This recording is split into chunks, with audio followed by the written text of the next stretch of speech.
నమస్తే, welcome to Telugu రాజ్యం. ప్రస్తుతం మనతో పాటు ఉన్నారు రాజనీతిజ్ఞుడు ప్రొఫెసర్ హరగోపాల్ సార్ గారు ఉన్నారు. నమస్కారం సార్. నమస్కారం. ముఖ్యంగా ఇండియాలో ఇండిగో క్రైసిస్ ఇప్పుడు డిసెంబర్ 2 నుంచి ఇవాళ దాకా కూడా దాదాపుగా 1000 విమానాల వరకు కూడా రద్దయిన పరిస్థితి.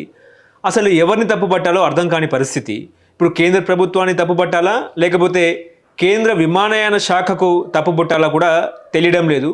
నిన్న కేంద్ర విమానయాన శాఖ మంత్రి వర్యులు రామ్మోహన్ నాయుడు గారు మాట్లాడుతూ ఈ యొక్క క్రైసిస్ని ఇంకో 2 డేస్లో క్లియర్ చేస్తామని చెప్పారు. బట్ ఇంకో ఏంటంటే మోదీ ప్రభుత్వం ఫెయిల్ అయింది అన్నట్టు కూడా ఒక చర్చ నడుస్తూ ఉంది. ఓవరాల్గా మీరు దీన్ని ఎట్లా అర్థం చేసుకున్నారు? అసలు దీని వెనుక అసలు కారణం ఏంటి? ఎవరు కారకులు? ఎవరిని బద్నాం చేయాలి, ఎవరిని బద్నాం చేయకూడదు? ఏం చెప్తారు సార్? అంటే ఇది ఒక రకంగా మోడీ ప్రభుత్వం ఫెయిల్యూర్. అంటే ప్రభుత్వ విధానాలను బట్టే ఇలాంటి సమస్యలు ఎదురవుతుంటాయి. ఒకటి ఏం జరిగిందంటే విమాన శాఖలో ఇప్పుడు రాహుల్ గాంధీ ఒక మాట అన్నాడు, మీరు దాదాపు 60-70% ఇవాళ భారతదేశంలో ఇండిగోనే నడుపుతుంది. మీరు ఇప్పుడు ఎక్కడ వెళ్ళాలన్న దేశంలో మనం ఏ టైం వెళ్ళాలని ఇండిగో ఫ్లైటే ఉంటున్నది, వేరే ఏ ఫ్లైట్స్ కూడా ఉండడం లేదు. ఉన్న 2-3 ఫ్లైట్స్ అవంతా కొలాప్స్ అయ్యాయి. స్పైస్ జెట్ లాంటివి చిన్న చిన్న ఇవి నడవలేకపోయాయి. ఎయిర్ ఇండియా కూడా బహుశా వాళ్ళు పోటీ పడతారనుకుంటే వాళ్ళు కూడా పోటీ పడలేకపోయారు. మొత్తంగా ప్రభుత్వము ఇండిగోని చాలా ఎంకరేజ్ చేశారు. వాళ్ళకే లైసెన్స్ ఇచ్చారు, టైమింగ్స్ వాళ్ళకి ఇచ్చారు. కనుక ఒక రకంగా ఒకే విమానయానాన్ని ఒకే కంపెనీని బాగా ప్రోత్సహించారు. పోటీ అన్నప్పుడు ఒక కంపెనీ ఒక ఎయిర్లైన్స్ ఫెయిల్ అయినప్పుడు దానికి పోటీగా మిగతా ఎయిర్లైన్స్ ఉండాలి. అంటే మిగతా వాళ్ళు ఎవరికి కూడా అలాంటి అంత పెద్ద ఎత్తున నడిపే పరిస్థితి లేదు. వీళ్ళు ఇప్పుడు స్పైస్ జెట్ వాళ్ళు 100 విమానాల దాకా నడుపుతామని అన్నారు. స్పైస్ జెట్ పూర్తిగా కూలిపోయి మళ్ళీ అది కాస్త నిజానికి ఎయిర్ ఇండియా ఏదైతుందో అది పోటీ పడగలిగిన పరిస్థితి. ఎందుకంటే టాటాస్ తీసుకున్నారు, దానికి సుదీర్ఘమైన చరిత్ర ఉంది. కానీ మొత్తంగా దాన్ని విస్మరించి దానికి ఏమాత్రం ఎంకరేజ్మెంట్ ఇవ్వలేదు. కనుక ఇండిగో వాళ్ళు ఏంటంటే లాభాలు కూడా బాగానే చేసుకున్నారు. ఎందుకంటే ఏ ఫ్లైట్లో పోయినా వాళ్ళు హాస్పిటాలిటీ సరిగా ఉండదు. కానీ చాలామంది ఇండిగోను ఎందుకు ప్రిఫర్ చేస్తారంటే ఎఫిషియన్సీ కొంత ఉండేది, టైమింగ్ ఒకటి పాటిస్తారు. కనుక అంతవరకే ఇండిగో విషయంలో చాలామంది ఎప్పుడు చూసినా ఇండిగో ఫ్లైట్స్. నేను కూడా నా గత 3-4 సంవత్సరాలుగా ఎక్కడ వెళ్ళాలన్నా దేశంలో ఆ టైం చూసే ఇండిగో ఉంటుంది. ఇంక వేరే ఫ్లైట్స్ అనివార్యంగా ఇండిగోలోనే ప్రయాణం చేయవలసి వస్తుంది. ఇక వాళ్ళు లాభాల వేటలో ఈ పైలట్స్కు టైమింగ్ మార్చడము, తర్వాత ఇవి వాళ్ళు విధానపరంగా కొన్ని మార్పులు ఒకేసారి పైలట్స్ అంతా సమయం పైలట్కు సమయం అనేది ఎందుకు ఇంపార్టెంట్ అంటే వాడికి ఒకరోజు రెస్ట్ ఇవ్వాలి. ఎందుకని చాలామంది ప్రాణాలు వాళ్ళ చేతిలో ఉంటాయి. ఎక్కడో ఇండిగో వాళ్ళు ఈ లాభాల వేటలో ఎక్కడో కొన్ని తప్పుడు నిర్ణయాలు తీసుకున్నారు. సడన్గా కొలాప్స్ అయింది. సరే రీబూటింగ్, దాన్ని మొత్తం విమానాలతో మేము ఏదో అప్డేట్ చేస్తున్నాము అది అని వాళ్ళు ఏవో చెప్తాను. కానీ అవన్నీ నిజమైన కారణాలు కావు. నిజమైన కారణాలు వాళ్ళ విధానాలే తప్పుడు విధానాలు తీసుకున్నారు. సడన్గా మొత్తము కొలాప్స్ అయింది. కనుక మొత్తము దేశంలో విమాన ప్రయాణం చేసే వాళ్ళందరూ కూడా 70-80% మంది వాళ్ళ చాలా ఎఫెక్ట్ అయిపోయారు. ఇప్పుడు విమాన శాఖ మాకు సంబంధం లేదు అని ఇప్పుడు రెగ్యులేషను అథారిటీ ఉంది, వాళ్ళైనా బాధ్యత తీసుకోవాలి, వాళ్ళు బాధ్యత తీసుకోవాలి. ఇక మోడీ ప్రభుత్వం అయితే గవర్నమెంట్ కేవలం రామ్మోహన్ నాయుడు ముందుకు నెడితే ఆయన ఏదో కొన్ని కారణాలు చెప్పి యాక్షన్ తీసుకుంటాం, అది చేస్తాం, ఇది చేస్తామంటే మీరు యాక్షన్ తీసుకుంటామంటే పూర్తిగా కొలాప్స్ అయ్యి గత వారం రోజులుగా దేశవ్యాప్తంగా అస్తవ్యస్తం అవుతుంది. మేము కూడా ఈ మధ్యన భువనేశ్వర్ వెళ్ళాలంటే 6 గంటలు వెయిట్ చేయవచ్చు. 3:30కి ఎయిర్పోర్ట్ పోతే 9:30 కానీ ఫ్లైట్ రాలేదు. అప్పటికే ఇది కొలాప్స్ స్టార్ట్ అవుతున్నది. కనుక నేను అనుకోనంటే మీరు పోటీని ఎంకరేజ్ చేయడం కొరకనే ప్రైవేటైజేషన్ తీసుకొచ్చారు. లేకపోతే ఇండియన్ ఎయిర్లైన్స్ బాగానే నడిచేది వాళ్ళు. తర్వాత ఇప్పుడు వీళ్ళు నడుపుతున్న శాఖలన్నీ సరిగా నడపకపోవడం వలన మీరు ఈ ఎయిర్ ఇండియాను అమ్మేశారు. అది గవర్నమెంట్ నడుపుతున్న శాఖ, దానికి ఒక బాధ్యత ఉండేది. దాన్ని కూడా అమ్మేసి ఇప్పుడు ప్రభుత్వం లేదు. ప్రభుత్వం నడుపుతున్నటువంటి ఏ దేశంలో అయినా స్వంత దేశానికి ప్రభుత్వానికి ఒక ఎయిర్లైన్ ఉంటుంది. మన దగ్గర ఏది లేకుండా మొత్తం అమ్మి కూర్చున్నారు. ఈ అమ్మి కూర్చున్న వలన ఇవాళ వాళ్ళు ప్రైవేట్ ఎయిర్లైన్స్ అది ఎంత మీరు కంట్రోల్ చేయగలరు? ప్రైవేట్ ఎయిర్లైన్స్ ప్రైవేట్ మీకు డీరెగ్యులేషనే కానీ కంట్రోల్ అనేది ఎక్కడ, రెగ్యులేషన్ అనేది ఎక్కడ ఉంది? ఎంతకాలం ప్రభుత్వము ప్రైవేట్ వాడికి ఫెసిలిటేటర్ అయింది కానీ రెగ్యులేటర్ కాదు. కనుక వాళ్ళ ఇంటర్ఫియర్ అయితే వాళ్ళు అబ్జెక్షన్ చేస్తారు, మీరు మాట ముందు మా దాంట్లో ప్రమేయం చేసుకుంటున్నారు అని. కనుక గవర్నమెంట్ ఏం చేసిందంటే అంత వాళ్ళకు వదిలేసింది. ఇవాళ వాళ్ళు ఒక విధానం తీసుకోవడం వలన మొత్తం క్రైసిస్ రావడం వలన ఇప్పుడు ఎవరు బాధ్యులు? మొత్తం కేంద్ర ప్రభుత్వం తీసుకున్న విధాన నిర్ణయాల లేదా విమాన శాఖనే దీనికి మినిస్ట్రీ రెస్పాన్సిబుల్, లేకపోతే రెగ్యులేటరీ అథారిటీ వాళ్ళ, లేకపోతే ఇండిగో వాళ్ళ. ఇప్పుడు ఎందుకు ఇంత మనకు ఎవరిని మనం బ్లేమ్ చేయాలి? ఎవరి మీద అసలు నెపం పెట్టాలి? లేకపోతే ఎవరు దీంట్లో ఫెయిల్యూర్ ఏంటంటే అందరి పాత్ర ఉంటుంది దాంట్లో. ఒక్కరి ఫెయిల్యూర్ కావడం మీద ఇండిగో పాత్ర దాంట్లో ఉంది. ఎందుకంటే మీరు ప్రైవేట్ సెక్టారు, మీరు ఎఫిషియెంట్గా నడపాలి. మీరు సడన్గా వందల వేల విమానాలను ఎట్లా ఆపుతారు? మీరు ఒకవేళ మీరు దాన్ని అప్డేట్ చేస్తాము, టెక్నాలజీ మారుస్తాము అంటే ఫేజ్ వైజ్ చేయవచ్చు.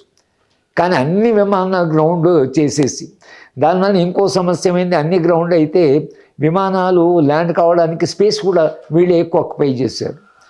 ఎవరైనా విమానాలు నడుపుతామన్నా అన్ని విమానాశ్రయాల్లో వీళ్ళ విమానాలు ఆగి ఉన్నాయి. స్పేస్ ఎక్కడి నుంచో దిగడానికి కూడా అది కూడా ఒక సమస్య అయి కూర్చున్నది. కనుక మొత్తంగా నేను అనుకోవడం ఏంటంటే మన దేశంలో ఈ ప్రైవేటీకరణ అనేది మిగతా దేశాల్లో సమర్థవంతంగా పనిచేసినట్టుగా మన దేశంలో అది సమర్థవంతంగా పనిచేస్తున్నది అనేది ఏం లేదు.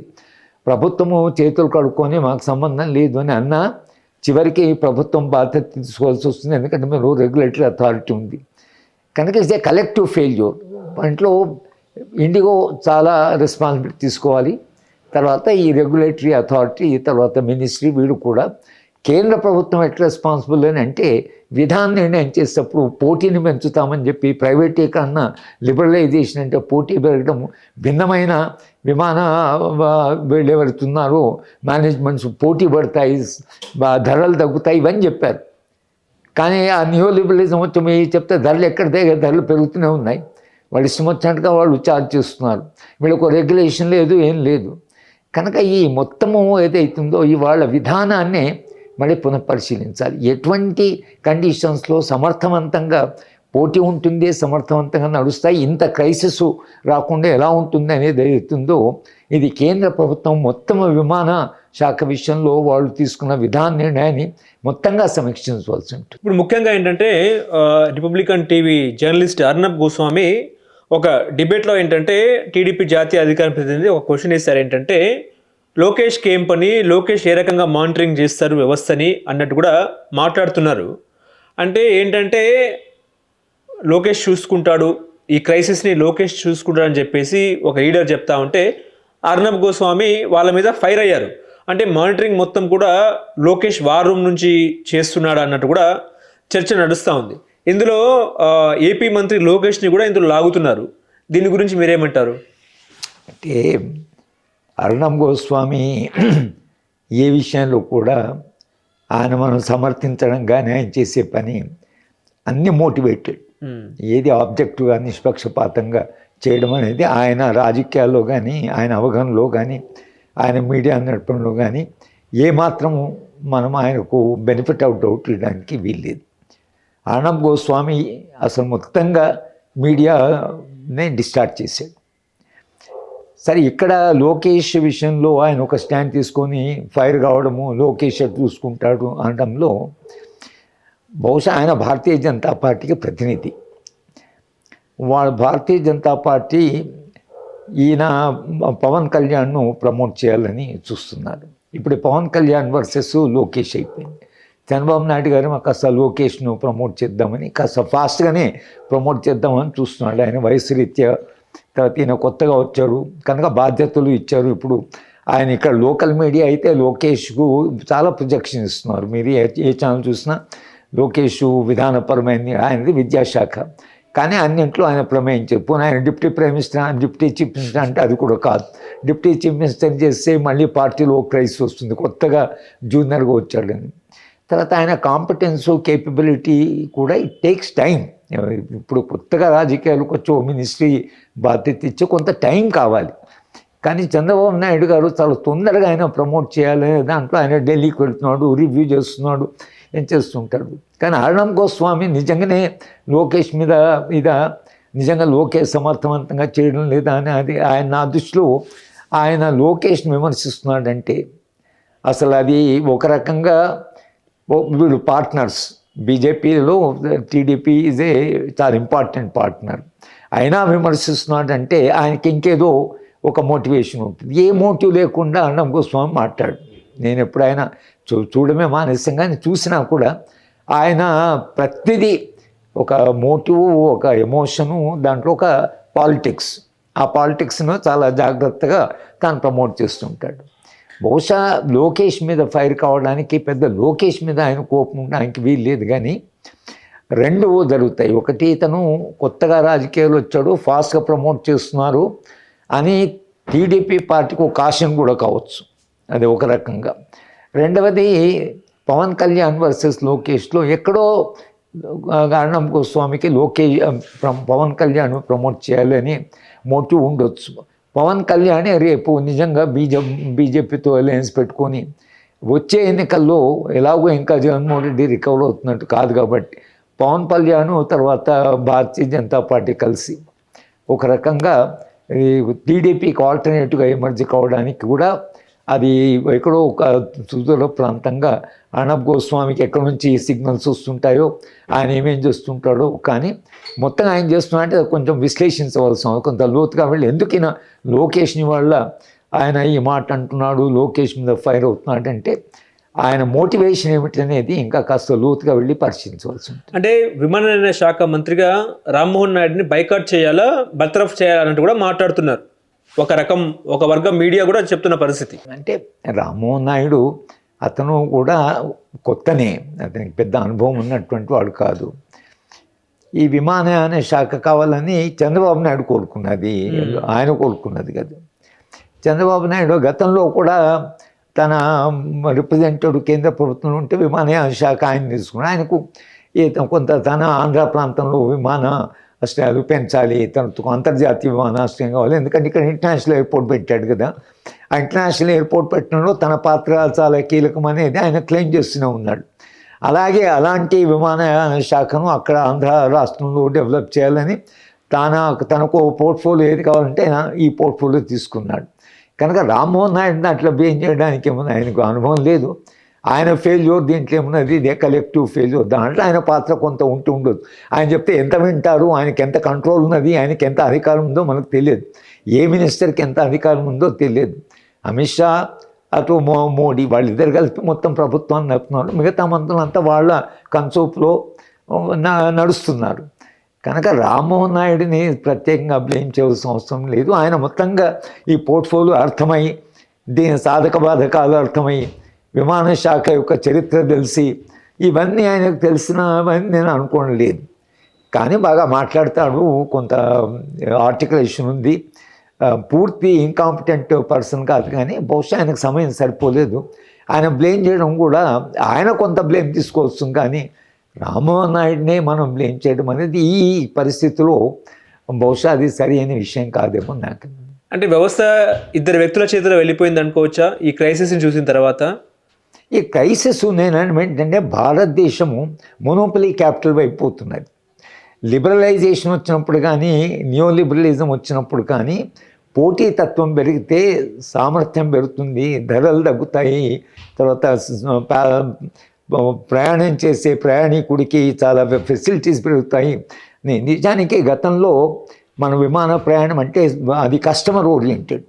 మనం ఒక రోజు ముందు, అంతేకాదు నేను ఒకరోజు విమానంలో పోవడానికి అప్పుడు ఎయిర్ ఇండియా నేను పోతే అది నెక్స్ట్ డే ఫ్లైట్, కానీ నేను మర్చిపోయి డేట్ సరిగా చూడకపోతే అక్కడక్కడ ఆమె కూర్చున్న కౌంటర్లో డేట్ మార్చేసి ఈ ఫ్లైట్ పోతారంటే పోతాను మార్చి ఇచ్చేసారు. లాస్ట్ మినిట్లో క్యాన్సిల్ చేసిన డబ్బులు ఇచ్చేవాళ్ళు, ఫ్లైట్ను మార్చమంటే మార్చేవాడు. ఎన్ని ఫెసిలిటీస్ ఉండేవి అసలు విమానంలో ట్రావెల్ చేసేవాళ్ళకి. ఇవాళ ఏవి లేవు. మీరు క్యాన్సిల్ చేయడానికి క్యాన్సిల్ చేస్తే వారం రోజుల ముందు క్యాన్సిల్ చేసినా మీ డబ్బులు ఇవ్వరు, కేవలం మీ ట్యాక్స్ వాపస్ ఇస్తారు, ఫేర్ వాపస్ ఇవ్వరు. ఇదేమిటి అసలు ఇంత అన్యాయంగా కస్టమరు పూర్తిగా అసలు వాళ్ళ అధీనం అయిపోయాడు. గతంలో ప్యాసింజర్ ట్రావెల్ ఉన్నంత సుఖము, ఎన్ని ఫెసిలిటీస్, ఎంత ఫ్లెక్సిబిలిటీ ఉండేదో ఆ ఫ్లెక్సిబిలిటీ లేకుండా పోయింది. అసలు పోటీ పెడితే అసలు ఫ్లెక్సిబిలిటీ పెరగాలి, కస్టమర్ కన్వీనియన్స్ పెరగాలి. దానికంటే కూడా కస్టమరు నువ్వు కష్టాలు వేసి వీళ్ళు చేస్తున్నారు. కనుక మొత్తంగా మీరు విధానపరంగా మన దేశంలో అసలు ఈ పోటీ తత్వం అనేది అసలు నిలుస్తుందా? ఒకటి, పోటీ నిలవాలంటే ప్రభుత్వము మరింత కొంత ఆబ్జెక్ట్ ఉండు, ఒకే వాడిని ప్రమోట్ చేయాలి. ఎట్లయితే అదానిని, అంబానీని ఇట్లా ఒకరినే ప్రమోట్ చేయడం, అది మీరు ఒక్కడనే ప్రమోట్ చేయవాడు ఏమాత్రం నష్టపోయినా దేశంలో చాలా నష్టం వస్తుంది. ఓ 10-15 20 మంది 22 మేజర్ కంపెనీస్ ఉన్నాయి మన దేశంలో. ఒకరినే తమకు ప్రయోజనం ఉన్నవాడనే ప్రమోట్ చేయడం అనేది నా దృష్టిలో మౌలికమైనటువంటి సమస్య. ఆ సమస్యలోకి వీళ్ళు పోకుండా ఇదే పద్ధతి కొనసాగిస్తే మాత్రం ఒకసారి ఈ క్రైసిస్ కాదు, మొత్తంగా సిస్టంలోనే మేజర్ క్రైసిస్ వచ్చేటువంటి ప్రమాదం ఉంది. హలో, తెలుగు రాజ్యం ఛానల్ చూస్తున్నారా? సామాజిక, రాజకీయ, జీవన చిత్రణే తెలుగు రాజ్యం.